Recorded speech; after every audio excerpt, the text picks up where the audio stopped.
Hello and welcome to this edition of Amateur Golf Talk Live. Sorry you're not seeing the usual smiley little blonde face here. Shan is out of the country, so you get me today. Hi, I'm your host Brian Steffen, sitting in for Shan. Special guest today joining us, Richard Todd, the author of the Golf Rules series. Thanks for coming in. How you doing today, my friend? I'm doing excellent. Thanks so much for having me. So listen, today the book we're going to focus on is your book, The Golf Rules, the etiquette version. And I'm interested because it says right here, over 200 etiquette faux pas listed inside. Now, listen, the book doesn't have that many pages. It has 94 pages, and there's 200 faux pas in here. That tells you how bad golfers are. There's definitely quite a few items that need some attention. I mean, right? I mean, that tells you how bad us amateur golfers are. There's only 94 pages, but you're covering over 200 faux pas on the course. But Let's backtrack a little bit. This is actually the second book in a series of what's going to be three. You're working on the third, but let's go back to the beginning. You first had the Golf Rules Stroke Play. Excellent, yes. I like that title, Learn the Rules of Golf by Watching Others Break Them. Well, we tried to make it fun and humorous to keep things going. Well, yeah, and that's just it because before we came on the air, we were talking about this.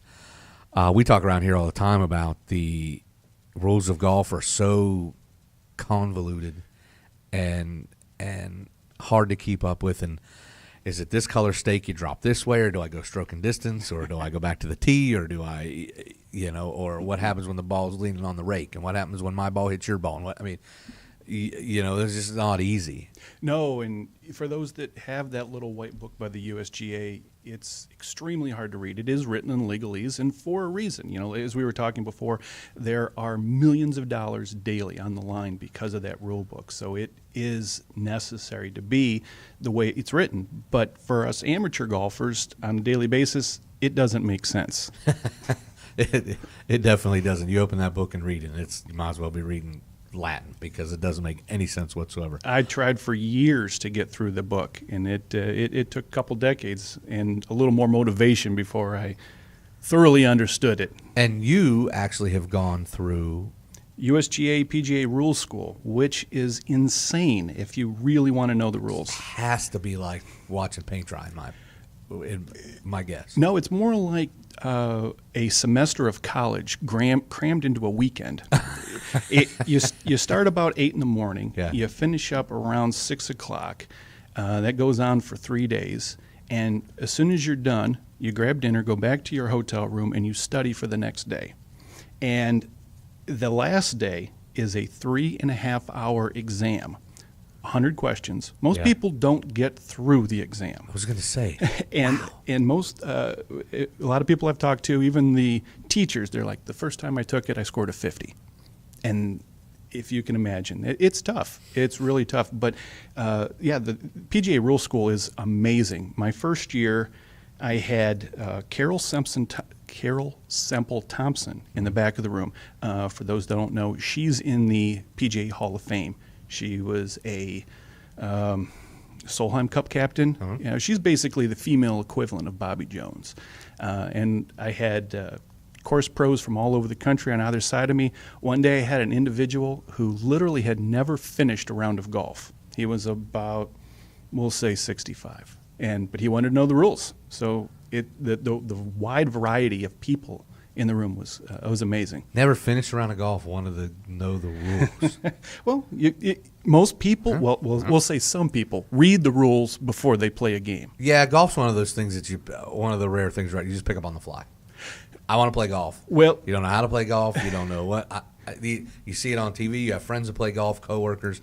I want to play golf. And that's why we have such a problem with understanding the rules and etiquette. Well, and you're right. And this is an opportunity for me to get on my soapbox, which I will not do, but there definitely needs to be another set of rules for amateurs compared to if you're playing in an event as opposed to just going out for a casual round. And someone who sat through 3 days of rule school is probably going to disagree with me tremendously on that. Mostly. Also, my day job is I'm a compliance manager for a bank, so yeah, I've got rules. You're used to following the rules, man. That is your life. And I'm in sales and marketing, which I don't think there should be rules in anything. Just make it up as I go. Exactly. So there we go. So tell me, where did you just Where'd you come up with the idea to start this in the first place? Well, I'm going to take you back 30 years to the first time my dad took me golfing with his friends. And so here I am, 16 years old. I've been playing for maybe a year. First tee, made it through the jitters, kept my ball in the fairway, advanced it up to the green. And at this point, I'm feeling, okay, I can do this. And I'm tending the flagstick for the old man. He's just off the green, and he goes to chip, and he sculls it. It's going right at me fast. I pick the flagstick up. He starts yelling for me to throw it back in. Well, of course, 16-year-old, doesn't happen. Right. So the ball goes over the cup, across the green, and down the hill. And at that point, he starts to chew me out in front of everybody on that course. And that stuck with me for 30 years. So flash forward to 5 years ago, my son wanted to make the high school golf team. So we're practicing during the day, which was wonderful. If you ever need to play more golf, just tell your wife you're doing this for your son. Yes. Got a lot of rounds in that summer. I do that myself. It was nice. So at night, I'm reading through the rule book, and I got to the section on tending the flagstick and realized my dad was wrong. 30 years, I carried that golf guilt, which what I call it. And, you had to make a choice before you hit. Do you want the pin in or do you want it out? And you can't change your mind as the ball's hitting there, whatever is best for you. So I said to myself, this is a perfect example of how to educate people. And then as I'm reading through the rule book, I'm coming up with more experiences that match the rules. And one thing led to another. I took all the rules, put them into one 18-hole round, add a lot of humor to it. As you said, it's generally all four players break when they encounter the rule. So there's some humor, but at the end of the chapter it tells you what they did wrong or right and how to properly handle it. Mm-hmm. So it's a fun read, and you get some education. And so I thought, well, I'll start writing this book. This sounds good. And that one took me 3 years. Wow. I couldn't write a book anyway. It would take me a lifetime. So 3 years actually is probably short compared to what it would take me. But if it's reads like this one, the rules one, the etiquette book, I like because it's basically telling a story. It did. The first one did, and then I thought, okay, we've got the rules. Now we need to do some etiquette, and that's where this follow-up book came out. And this was a recent publication where we just focused on etiquette. We've got a municipal golfer who wins a round at a country club as part of a fundraising effort, and so he's then challenged to bump up his golf manners. Well, yeah, because it's a huge difference going from the muni to the country club. Just a little. Yeah, I mean, I like how. And you can tell in the parts where you're actually giving the tip, where it breaks out from the story. I even made a note here. You're talking about right out the gate when you come to a event. You're not a member. You don't feel obligated. It says right here, but the pro shop guy's telling, but you can tip the staff for the services. Well, then you break down, what's customary advice for the valet, for the bag drop, for the locker room attendant, for the carts, for the bag drop, for the beverage cart, just to kind of give folks an idea. You really make it for dummies. I mean, you really broke it down. Customary $1 or $2 for the bag drop, or $3 to $5 for the attendant, $2 to $5. And that not just you should leave a tip or leave it open ended. You kind of go, and that's that way throughout here. You can tell where you kind of, because you bracket the areas where you're giving some tip and you're deviating from the story. Right. And like you said, it's only 100 pages, but you don't want to get it too much because we're all so busy, and it's nice to just take a small read, a couple hours, and learn a whole lot, put it down, pick it up. It's not something that you have to read cover to cover at one sitting. Yeah. I've read parts, and I'm looking forward to reading the whole thing, and probably multiple times because I'll catch something different every time. Yeah, I'm glad you like it. Yeah, and the interesting thing in writing it, I did have a member of the USGA Rules Committee. He has gone through all my books, and sometimes they'll make a comment that's like, "Oh, okay, I didn't thought about that." So even I learned a little something while writing these two. Yeah, well, yeah, that's great. And it seems like every time you pick it up, and you're like, "Oh yeah, I forgot about that," or oh, I didn't realize that. We're being joined today, again, Richard Todd, the author of the Golf Rules series. He's got Stroke Plays, the first one. This one that we've got with us today is Etiquette. And you said you've already started working on a third one, which is match play. Sure. Well, we've got to round out the series: stroke play, match play, and golf etiquette. Right. So I'm looking forward to that one. I've been drafting the outline for years, and actually, I was supposed to take place in Myrtle Beach. Was the premise for the book? So we'll see. Maybe I can get a cameo. It'll be awesome. I can be don't use my name. Okay. Yeah. Call me Phil or something. Don't There use you my name. But you've got, and then you were telling me before we came on there. You said that since you've done the books, you've done some signings and done other interviews and shows and talks and whatnot, and you've run across fans that give you stories. Oh, a lot of people, everybody's got a golf story, whether they're golfers or not, and they're funny, some are heart-wrenching. It's just an amazing sport that we like to play, and there were so many great tales that I was being told, so I started putting those down into ebook format, and they're available on Amazon, Barnes & Nobles, all those fun places. Matter of fact, if you go to thegolfrules.com, you can get the first book for free, so we got that out there. But yeah, some great stories. It's really amazing what you hear. I had one, I was doing a book signing, and this 80-some-year-old man shuffles up to me. And, I'm watching him walk towards me, and I said, you a golfer? And he's like, oh, no, I haven't golfed in years. And he goes, but I used to caddy. I'm like, oh, yeah, tell me a little story. And it turned out he had caddied for William, I think his name's William Hopkins. Cleveland Airport was named after him. And it's like, well, that's impressive. And he's like, yeah, I finished the round, and guy gave me a 50-cent tip. And I'm like, well, I don't know anything about the finances of 1952. He goes, was that good? He's like, oh, hell no, I was used to making $2. Well, they always say the rich are the worst tippers. Right. So, well, how do you think they got rich? Exactly. They don't give it away. They keep it. So I'm telling, yeah, if you've stood in with the public and have people come up to you and they've read your book or gone through, I could imagine the stories you've heard. Just there's some good ones.